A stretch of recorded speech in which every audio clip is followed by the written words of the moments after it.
on. Command has been given. Crank him up. Let's go. When I say I don't know, I don't know. Let's go, baby. Now, the Morning Drive. Buckle up, everybody. A little bit of this and a little bit of that. It's a game changer. I listen to you guys every single day on my way to work. Well, again, I'm not a doctor, nor do I play one on the radio. You guys are amazing. What are you doing over there? I'm going to the top. The Morning Drive with Mike Bagley and Pete Pistone. To the bat balls.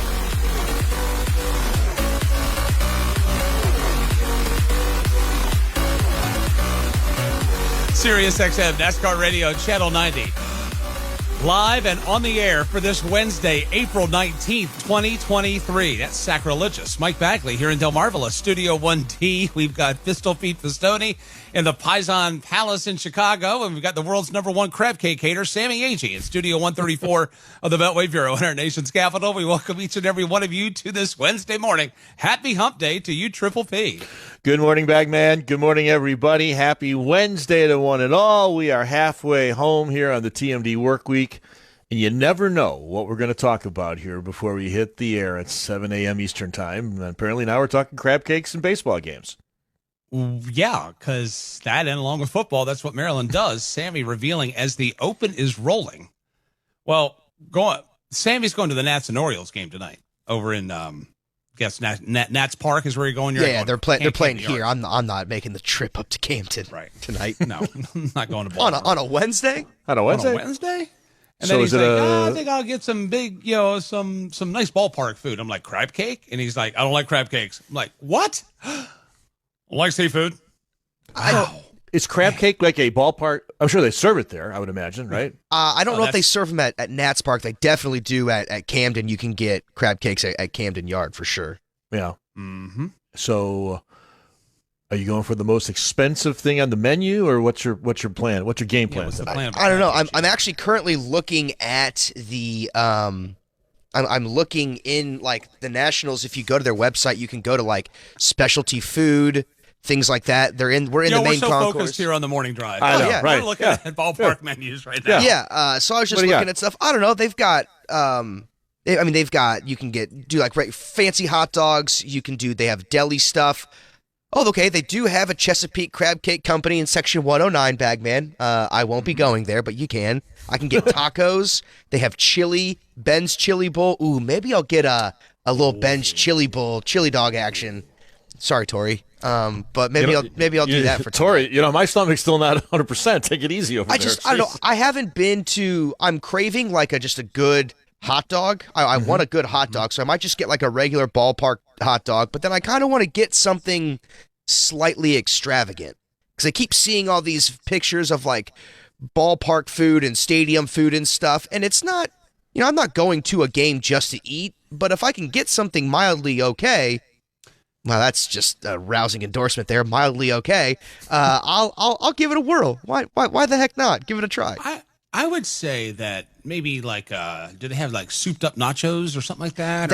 I am a nacho guy. It's just that nachos are kind of hard to eat in the seat. They can get a little messy. That's the problem. We're sitting. So actually, we got pretty good seats. We're sitting in the outfield, dead center field, front row.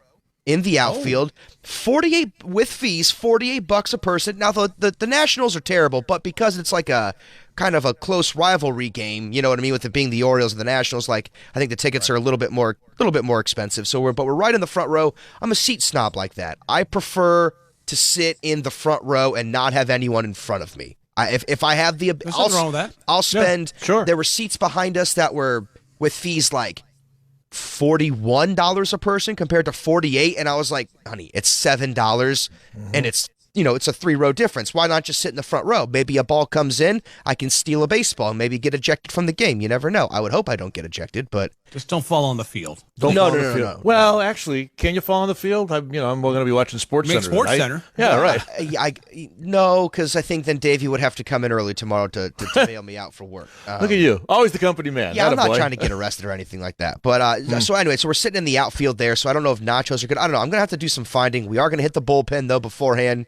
Get our couple cocktails. Baggy. It's this thing right by the stadium that's we call it Legoland sometimes too, but it's just a bunch of shipping containers that they've stacked on top of each other in like a big square, and there's drinks, food, live music, picnic tables you can hang out at before the game starts. That's nice. And then you go and they have you can get frozen espresso martinis. You can get my God. You can baggy. You can get all kinds of stuff. You can get rum runners. You can get frozen drinks out. Any kind of that. I always go with the Leinenkugels because there's something about a nice Leinenkugel summer shandy in a baseball game. That's what I enjoy drinking at the ballpark. But I think they've upped their beer prices to $15 a beer. What? All right. So Team Marketing Report is this company here in Chicago, and they do this every year. The cost for 4 tickets, 4 hot dogs, 2 beers, 2 sodas, and parking at a Major League Baseball game. They always do this every year, right? The Boston Red Sox, most expensive. Ticket average price at Fenway, $61.71.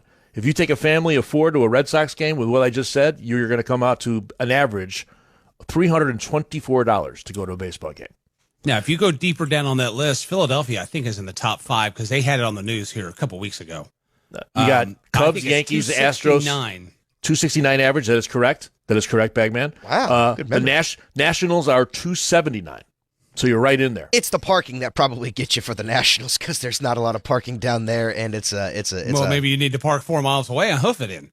If you're parking 4 miles away, you're either across the Anacostia or you're parking at the Capitol, essentially. So, well, if you're 4 miles away at Philly, you're probably parking at the airport and walking in. Good luck with that. Going over the Platte Bridge. Yeah, get some of that. It's our first game of the season that we're going to, though. I haven't been to a baseball game since the pitch clock thing has been established, Petey. So I'm excited to go and nice see. Nice and fast. Because normally I wouldn't go to a weeknight game because, oh my gosh, it's going to start at 7 o'clock. I want to leave the game by probably 9:30 because it's going to take me a while to get home. I want to be in bed so I can be up for work the next morning because I got to get up a little bit earlier than most folks do. But I make that sacrifice when I go to the game. But it was tough when the games were lasting 4 hours and you're going, all right, it's 9:30 and we're in the 4th or 5th inning. See you later. Now I at least have the chance to, if I stay an extra 15 minutes late to 9:45, maybe 10 o'clock, I'm going to see the whole game now. And I'm kind of excited to know that I have that opportunity to do that. I don't have to sacrifice my time. Well, last night, Cubs are on the West Coast, so they're playing Oakland, and the game started at 8:40 my time. Well, usually West Coast, you got to shut it down. I got through almost the 7th inning before it was 10:30. And I shut it down. Game was only 2 hours and 40-something minutes. Here's a story, though, that came out of this yesterday as well. So the Cub radio crew couldn't work out of the visiting radio booth at the stadium in Oakland, which, by the way, had an announced attendance of 4,704 last night.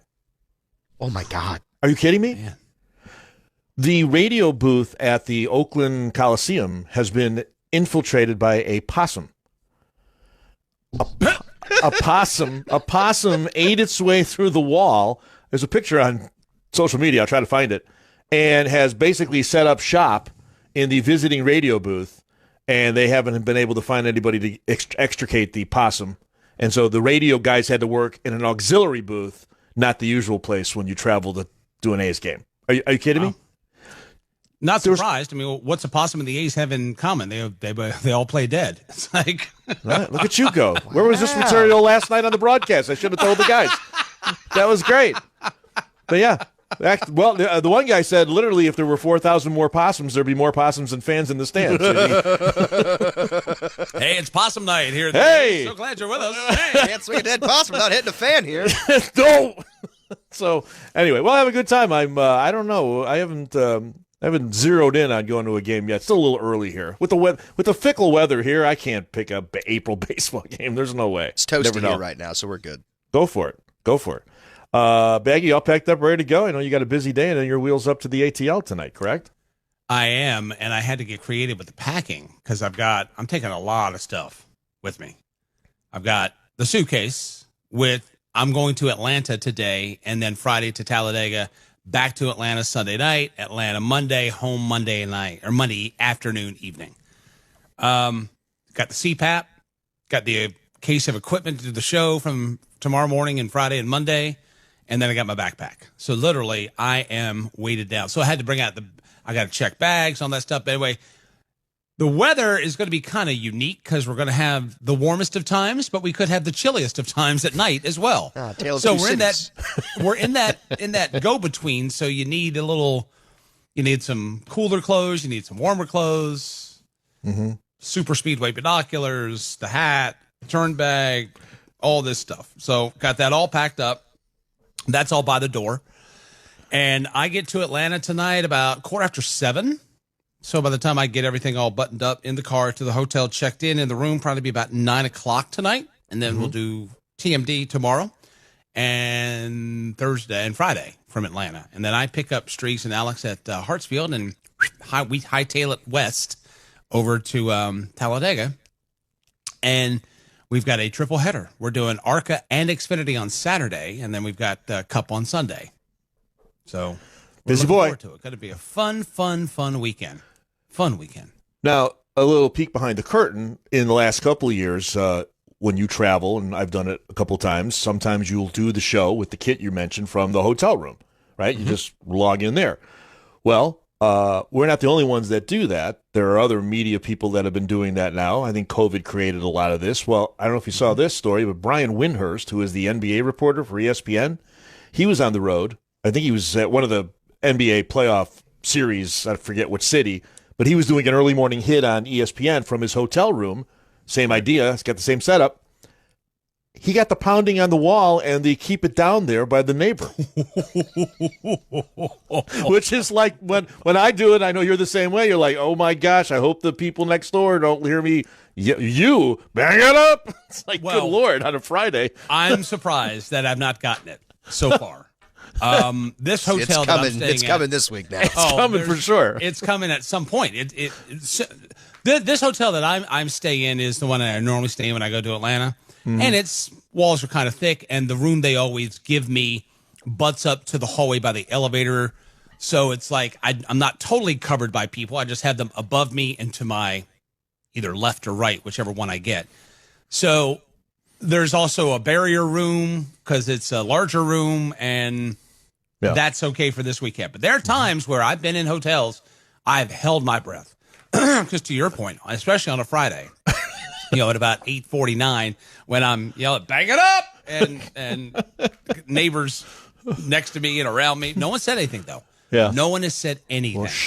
Well, so we'll keep our fingers crossed. Poor Brian then had to then continue his report in hushed tones. Well, LeBron's looking to try to come back in this game. The Kings are up 2-0, and they're like, "Why are you whispering? What are you whispering for?" Well, the guy next door didn't exactly like the tone that I had when I was talking to you guys. It's life. It's in a hotel. It's funny. It sounds like he's making a hostage crisis or a hostage tape. He was at the Masters trying to get Nance's gig. I know, right? Look at him go. So. Because the last time I did it in Indianapolis, like last summer, I checked in and they're like, "Oh, we got a room here," and I'm like, "Is there a room a little further down the hall?" Because I knew I was going to do the show with you guys from that hotel. And they're like, "Why do you want to be further down the hall? This is a nice room on the corner." Same idea. I'd rather have one neighbor and not two, and then have the cement wall on the other side. So we'll have to listen to Baggy's tones tomorrow from the ATL. Well, COVID has taken a lot from us. One of the things that's taken away at a lot of places is room service. So there have been mornings in these hotels where I've wanted to, like, the cord's long enough, I could answer the door with the mic, and I could talk to my man or the young lady that's dropping off the fiddles. But these restaurants don't do much room service anymore, if any at all. Oh, I don't remember the last time. I've been to. I'm You're not going to the right places, Bagman. Yeah. Oh, listen to Sandy, no, high roller. Stopped. Every hotel I've been in recently has done room service. Well, Sammy, we can't even get like housekeeping in some of these hotels, right? And it changes to where you go. Some is back to normal. All right, load up. Here we go. Clean it up. And then there are some where now we'll clean the room once. I'm here 5 days. We'll clean the room once. Wow. Mm-hmm. And then I'm like, okay, seriously. Meanwhile, I got enough towels in here to last me a lifetime. Where the hell are you staying? No, listen, Michelle. They can't get people to work. That's the thing. Michelle and I are going to go up on our week of summer vacation. We're going to spend the first half of the week at Traverse City, Michigan, up there, do some wine touring. It's great, right? We've done it before. A little of that. And then the second half, we'll go up to the lake house up in Lake Geneva. But to your point, when we were making the hotel reservation, there's a line item for an extra whatever it was, daily service. Now you have to pay daily service if you want it, instead of just, well, here's your towels. And by the way, that was already incorporated into the rack rate before. Not anymore. They didn't cut that when we weren't getting that service or still Right. charging it. And then now to get the service that we used to get under the normal rate, you have to pay extra for on top of the normal rate. Right. That's about right. Some Right. of these places. Yep. So I said, do we need that? It's not that big of a deal. I don't even remember what it was. I said, we're only going to be up there 3 nights. Do we need that? She goes, traveling with you? Yes. I said, what does that mean? Take it easy. Pig. I'm the opposite. I'm Mr. Neat. You know, she's the one that keeps things askew or throws things askew. I don't know. Oh, you throwing shade. Well, she's the one that threw shade at me. I'm throwing it back. I'm a very neat traveler. I'm out of the suitcase. Nothing gets put anywhere. I'm very self-contained. Michelle likes to spread out when we get into one of those hotel situations. He likes to put stuff over there, stuff over there, stuff over there. So I guess we're paying for it, whatever it is. Do you use the drawers? No. Do you like take stuff out and put stuff in the drawer? I've done it a couple times, and every time I've done it, I've always forgotten that I've got stuff Bingo. left in there, and I leave the clothes behind. Did it one time, and that's the reason I don't do it anymore. I left behind my best pair of shorts or whatever I left in the drawer. Absolutely. So no, not. So anyway, so we got that all squared up. We'll be doing a road trip to Michigan. Traverse City. It's a nice area. We went up there with the family like 5-6 years ago, the whole group, and we noticed, hey, this would be a good place to come back, just the two of us, because there were some things to do up there. So keep our fingers crossed, because it all depends on when you take a summer vacation, what the weather's like. Could be rainy, could be cool, could be a 98-degree stretch. So we'll hope for the middle ground there. Look Well, forward where to I'm that. going for vacation, I know exactly what kind of weather I'm getting, and it probably is not going to deviate. One destination, it's going to be hotter than the hubs of Hades. And the other destination in that same vacation, we got probably about a 70% chance of afternoon showers and thunderstorms every day. At least you know going in. Hot as hell. At least you know. Going in. At least you know. Not You like pay- this trip where you're basically like a Speed Weeks trip sometimes when you're planning for 4 seasons. Right. And you got to take clothes for all seasons, depending on what happens and when it happens. Yeah. I did a local radio hit for, where's the station? It was out in Pacific Northwest last week, and they were talking about the Chicago Street Circuit race, and the guy says, July 1st and 2nd, what's the weather going to be like? We go, what do you think it's going to be like July 1st and 2nd in Chicago? You're not going to wear your mittens, I promise you. It's going to be hot. Leave your mittens home, buddy. Oh, Keep Mitzi. your buttons and your mittens.